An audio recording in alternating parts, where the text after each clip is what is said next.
वो हमें दे, मैं आपको गारंटी करता हूं कि हम एक्शन लेंगे। और एक्शन इसलिए नहीं। কারাগারে বসেই এবার যুদ্ধের দামামা বাজিয়ে দিলেন ইমরান খান। তার ভাষায়, এই শাহবাজ সরকারকে আমরা অবৈধ মনে করি, কিন্তু পাকিস্তান যখন হুমকির মুখে তখন সবাই এক। কাশ্মীরের পেহেলগামে হামলার পর ভারত যখন পাকিস্তানকে সরাসরি দোষারোপ করছে, তখন এ বিস্ফোরক মন্তব্য যেন ভারতের জন্য স্পষ্টই এক সতর্ক বার্তা।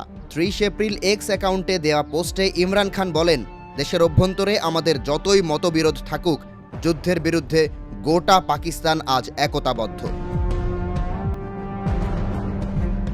এ সময় কাশ্মীরিদের প্রতি সমবেদনাও জানান তিনি। বলেন, কাশ্মীরের মানুষের ওপর নিপীড়ন বেড়েছে, এ কারণেই কাশ্মীরিদের স্বাধীনতার আকাঙ্ক্ষা এখন আরও বেশি। পেহেলগামে হামলার পর কূটনৈতিকভাবে কড়াকড়ি শুরু করেছে নয়াদিল্লি। এমনকি ১৯৬৫ সালের সিন্ধু পানি চুক্তিও বাতিল করে দিয়েছে দেশটি। এরপরই দুই দেশের সীমান্ত জুড়ে শুরু হয় উত্তেজনা। দুই দেশের নিয়ন্ত্রণ রেখায় দুই গোলাগুলির খবরও পাওয়া গেছে স্থানীয় গণমাধ্যম সূত্রে। ভারতের সেনা প্রস্তুতি চলছে সর্বোচ্চ পর্যায়ে। বিমান, ট্যাঙ্ক, নৌঘাঁটি সক্রিয়।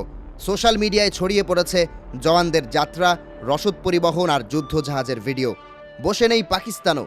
দেশটির সেনাপ্রধানের পক্ষ থেকে বার্তা এসেছে, ভাবখানা এমন যেন শুধু চেয়ে চেয়ে দেখার জন্য তো পারমাণবিক অস্ত্র বানায়নি।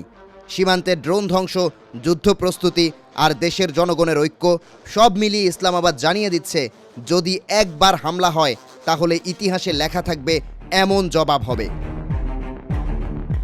অর্থনীতিতে পিছিয়ে থাকা ছোট আকারের পাকিস্তান কি ভারতের মতো শক্তিশালী প্রতিপক্ষকে আদৌ ঠেকাতে পারবে? এই প্রশ্নের উত্তর সময়ই বলে দেবে। তবে যুদ্ধ যদি শুরুই হয়, তবে তার ফল ভালো হবে না বলেই ধারণা বিশ্লেষকদের।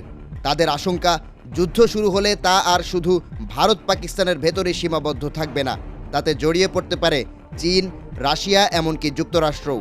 বিশেষ করে চীন বহুদিন ধরেই ভারতের সঙ্গে দ্বন্দ্বে জড়িয়ে আছে, আবার পাকিস্তানের পুরনো মিত্র।